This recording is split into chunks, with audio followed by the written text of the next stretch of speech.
Bueno, le vamos a dar ya mismo la bienvenida a Fernando Esteche, él es analista internacional, director de PIA Global. Ingresen, porque la realidad es que hay mucha información y sobre todo análisis para comprender lo que sucede en el mundo. Y lo convocamos para hablar particularmente de Siria. Fernando, ¿cómo estás? Acá Leila y Lucas te saludamos. ¿Cómo estás, Leila? Un gustazo. ¿Qué tal, Lucas? Un abrazo grande.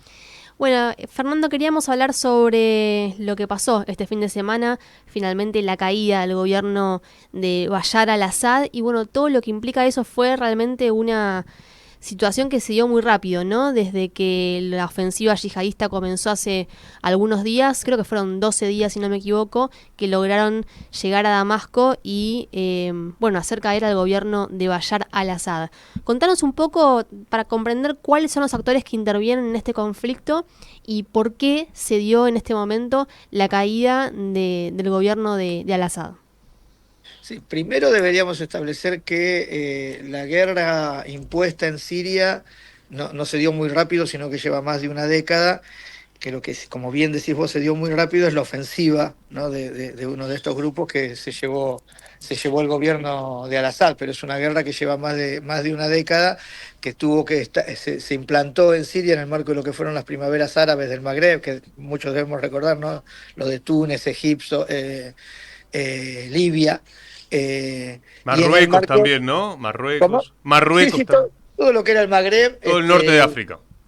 en esa idea de reconfiguración del Gran Medio Oriente, una idea en su momento de Obama, y ahí quedó latente en Siria, a expensas de lo que fueron después los acuerdos de Astaná, donde intervinieron Rusia, Irán y Turquía, en el marco de una resolución del Consejo de Seguridad de Naciones Unidas, la 2254, que pretendía como salida política para Siria una suerte de estatuto como se resolvió después la guerra civil en Líbano y como se resolvió entre comillas, ¿no? Libia e Irak. Esta idea de los estados respetuosos de las etnias, estas democracias representativas en términos de divisiones de convivencia, todo como está planteado es muy lindo, pero en realidad lo que hace es desguazar los estados y la integralidad territorial y nacional y de soberanía nacional y empezar a legitimar micro soberanías o micro legitimidades a partir de pertenencias étnicas a las que le da mayorías o minorías de acuerdo a la conveniencia. Pero bueno, eso en cuanto al marco. Lo que ha sucedido, yo diría, para hacer un relato, ¿qué es lo que pasó y cómo nos sorprende esto? Es decir, el alto el fuego en Líbano es un alto en fuego impuesto. Yo por ahí la verdad que te diría, no estoy todavía procesando si hice una correcta lectura o no de qué significó ese alto el fuego en Líbano. En su momento lo interpretamos como una suerte de impas del reconocimiento de la incapacidad de Israel de avanzar sobre el Líbano, no obstante el daño que había infligido sobre Hezbollah, pero a partir de ese alto en fuego se desata inmediatamente lo que es esta ofensiva sobre Siria, que Siria es de alguna manera el, el nudo de conexión de todo lo que se llama el eje de la resistencia, por un problema geográfico, ¿no? Además tiene, es la boca al Mediterráneo de la conexión de África y Europa. Yo lo que te diría es, para punto inicial, creo que tenemos que poner el alto el fuego en Líbano. Ahí aparentemente hubo una política de inteligencia, de alta inteligencia militar de parte de Israel. Yo creo ahí ya con complicidad de Erdogan, de Turquía y de Estados Unidos, del atlantismo de Biden.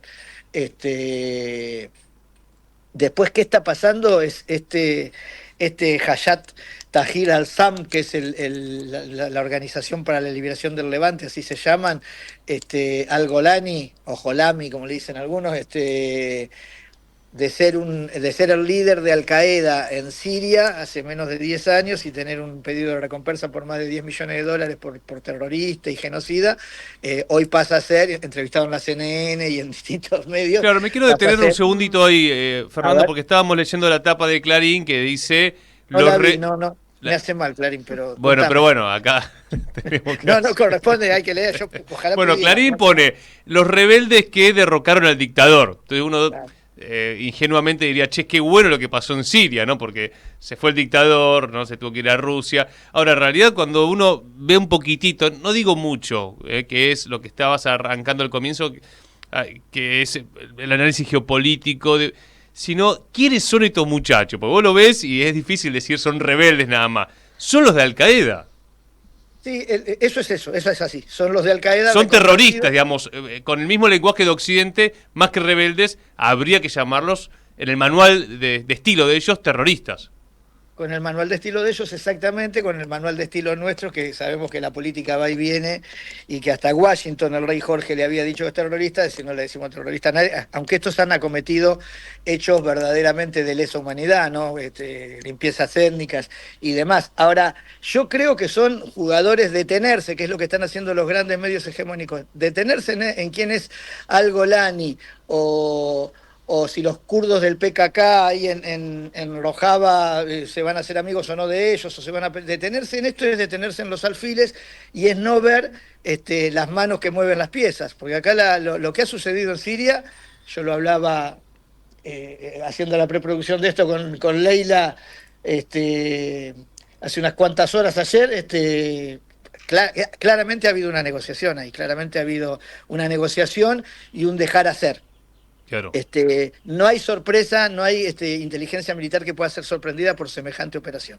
Entonces no fue sorprendida ni la inteligencia militar turca, siria digo, ni la inteligencia militar rusa que está en terreno, ni la inteligencia militar iraní que está en terreno, y mucho menos la turca que está en terreno. Después, los gestos diplomáticos, el canciller turco fue uno de los primeros en condenar la ofensiva terrorista. Ahora, 4 o 5 días después ya están discutiendo cómo intervenir y condicionar y monitorear el nuevo gobierno o la normalización de Siria. Yo creo que acá lo que pasó, y hay algunas cositas que empiezan a salir ahora que no eran públicas, por ejemplo, hace por lo menos 6 meses atrás que Rusia le plantea directamente, Putin le plantea a Erdogan replantear el tejido militar y la defensa militar a Erdogan, no, a Al-Assad. En Siria, Al-Assad se niega. Irán le plantea su preocupación por algunos gestos de Al-Assad respecto de algunos guiños a partir de su reinserción en la conferencia árabe con el Consejo de Cooperación del Golfo, y le plantea incluso algún tipo de readecuación de defensa militar, y Al-Assad también se niega, y aparece. Estos son 2 elementos que nos pueden llegar a explicar de alguna manera la inacción o la displicencia de Rusia y de Irán. Y después hay que explicarse el abandono del generalato de la alta oficialidad siria. Pues Siria no es un ejército berreta, no es un ejército, claro, es un ejército poderoso, muy bien pertrechado, y se pasaron unidades completas. Ahí se está hablando ahora hay una mezcla de mucha cantidad de sobornos en la alta oficialidad y muy baja moral de combate en función de un problema de gestión política que venían advirtiendo, gestión política interna que venían de Al-Assad, que si bien es el garante de la Siria inclusiva, de la Siria tal y cual la conocemos, en ese sentido ahora como gestión política interna es evidente que ni el pueblo sirio ni la Fuerza Armada siria estuvieron en condiciones ni en voluntad de defender el gobierno de Al-Assad. Entonces son elementos que hay que tener en cuenta. Ahora, yo te insistía, porque si vamos a tener esta discusión dentro de 2 meses, probablemente Al-Golani o los kurdos del Rojava o el ejército nacional, el ejército de la CIA que tienen ahí de Siria, y probablemente eso esté todo más reconfigurado, algunos estén más legitimados, otros menos, como ha pasado en Libia, como ha pasado en Afganistán con los talibanes, como ha pasado en Irak. Lo que claramente un elemento que hay que tener en la cabeza, inmediatamente despegado el avión de Damasco a Moscú, con la familia Assad, Netanyahu ya estaba en las alturas del Golán, en presencia física, en el terreno, anunciando la ruptura de los pactos de lo que fue el armisticio de la guerra de los 6 días, y avanzando, sobre todo el monte Hermón,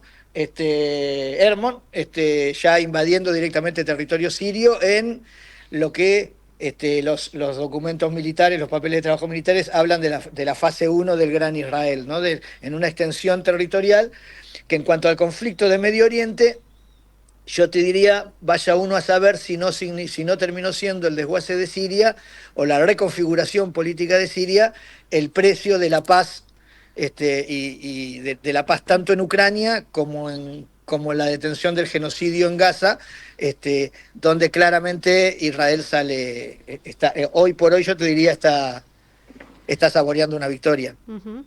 Fernandi, ¿cómo ves el rol de Turquía? Porque muchos dicen, bueno, está la pretensión, también tiene pretensiones territoriales Turquía, ¿no? En Siria busca una influencia importante, volver a lo que fue más o menos el Imperio Otomano, un neo-otomanismo por parte de Erdogan. ¿Pensás que va a haber un enfrentamiento ahí con Israel o va a ser más bien negociado? Mira, todo parece indicar, a mí si me preguntás, yo te decía ayer, a mí me parece que lo han negociado, si no van al enfrentamiento, si no van al enfrentamiento. Ayer hubo, hasta ayer, y las primeras horas de hoy, tenemos los horarios corridos con ello, uh-huh. Hasta hace un ratito nomás, había serios enfrentamientos con los kurdos que son financiados por los Estados Unidos y por Israel, por esta cosa que mucha izquierda woke celebra, que es el PKK kurdo y lo que es la experiencia de Rojava, ¿viste? De democracia directa y no sé qué cosas ahí, sí. Que hacen estos kurdos, que son lo financia Israel y lo financia Estados Unidos y son parte del desmembramiento territorial sirio ya desde aquel primer maniobra de guerra de revolución de colores y de primavera árabe. Ahí ya tenés enfrentamientos. Yo creo que por eso te digo, entre los alfiles, entre los muñecos, probablemente se enfrenten. Después, en términos estratégicos, yo creo que va a estar claro que Israel se va a quedar con toda la porción lindante del Golán, por lo menos en esta etapa, tiene la pretensión de llevarse toda Anatolia, pero Turquía también tiene la pretensión de llevarse todo eso, y Estados Unidos también, y Rusia tiene que preservar en la zona alauita, ahí en Tartún y Latakia, es la zona costera, tiene que preservar su base, que además es el nudo de conexión con África, que para Rusia en términos de la geopolítica de las próximas décadas es muy importante. Claro. En todo este marco, una cosa que hay que tener en cuenta, qué es lo que se liberó como potencia formidable para la reconfiguración de la concepción de dominación del atlantismo, que algunos me decían que el atlantismo en esta guerra no tiene nada que ver. Bueno, no tiene nada que ver, pero el gasoducto Qatar, que pasaría hoy podría pasar por Siria tranquilamente desde Qatar, llegar a Turquía y a través de Turquía, va por Arabia Saudita, ¿no? Y llegar a Turquía y entrar por Bélgica a toda Europa para reemplazar el suministro de gas que ya Rusia no le está haciendo a Europa y resolver ahí un problema energético europeo, que es un proyecto turco que además posiciona a Turquía como potencia regional. Yo creo que si hay ganadores en este desguace, si hay perdedores es el gobierno de Assad y el pueblo sirio, no porque tengan una identificación una cosa con la otra. Yo creo que ahí vamos a tener que esperar limpiezas étnicas y demás, sobre todo con los alauitas, con los cristianos, con esa zona fronteriza, salvo que la encapsulen ahora mismo, claro. Lo cual, si sucede, confirma las especulaciones acerca de una negociación oscura entre tipos que tendrían que ser enemigos, ¿no? Entre la OTAN, Israel, Turquía y Rusia. No, está bien, porque vos estás tirando elementos, lo del gasoducto de Arabia Saudita hasta Europa Occidental. Qatar. De Qatar. Está bien, que están con los saudíes también, ¿no? Ahí alineados. Sí, los cataríes en realidad viven son hijos bobos de los británicos, han alimentado Hamas, tienen una autonomía. Ahí no sé, Qatar, acá no se puede nunca decir blanco y negro. Qatar tiene dentro de lo que son los países árabes es un niño travieso, tiene su autonomía. Porque, bueno, cuando hay que mirar el mapa, ¿no? Pero vos ahí decís, para trazar ese gran negocio energético hay que resolver ciertas cuestiones de fronteras, que es lo que se estaría dando. Vos decís, bueno, con Turquía avanzando sobre territorio sirio, también Israel. Y la pregunta es el tema palestino, porque vos decías, al caer Siria es un impacto sobre el eje de la resistencia. Sí. ¿Qué pasa con la causa palestina? Mira, no me queda, todavía no está claro, pero digo, porque estamos hablando, esto se está desarrollando y hay que ver cómo va a terminar ese mapa. Yo creo que el corredor del eje de la resistencia, que fundamentalmente es Latakia y Tartún, eso que ya estaba muy debilitado. Basad, lejos de garantizar el corredor del eje de la resistencia, esto lo dice el alto comandante del cuerpo de la Guardia, de la Guardia Islámica, ¿no? De la Guardia Revolucionaria Islámica. Él lo está diciendo. Basad, lejos de ser, si vos ves el tono de las declaraciones de los altos mandos iraníes, claramente ahí hay una incomodidad con Assad, de tiempo, y dice, lejos de ser Assad el garante del corredor de abastecimiento del eje de la resistencia, era un obstáculo. Al-Golani, como es un alfil, y que era un terrorista, un loco, esto ha pasado con talibanes, ha pasado con algunos exponentes de Al-Qaeda, ya no tiene a Rusia como enemigo apóstata ni nada, sino que dice que quiere contar con Rusia para construir la nueva Siria. Lo ha declarado, se lo ha dicho a la CNN, con Rusia, con Israel. Ellos, de hecho, detuvieron el avance ahí en Hermón, sobre lo que se suponía que tenía que ser territorio para conquistar de parte de ellos, a donde ellos creían que tenía que avanzar Israel, dejaron de avanzar. Por eso te digo que me parece que ha habido ahí una maniobra de aprovechamiento. Se habla de informes militares y de inteligencia que hablaban de que estos tipos vieron la posibilidad y la debilidad de Siria, que estaba fundada en elementos muy objetivos que todos podemos ver a simple vista: la fatiga bélica de Hezbollah, el compromiso bélico y la amenaza permanente de Irán, la fatiga bélica de Rusia en Ucrania. Bueno, los tres principales pivotes donde se sustentaba la seguridad siria, que además Assad estaba empezando a querer, ya le estaba incomodando y quería empezar a coquetear con el Consejo de Cooperación del Golfo, en esa duda estratégica de Assad, se planteó esta ofensiva donde aparece, una Fuerza Armada absolutamente con falta de moral, sobornable y demás. Pero lo que llamó mucho la atención es la falta de auxilio militar,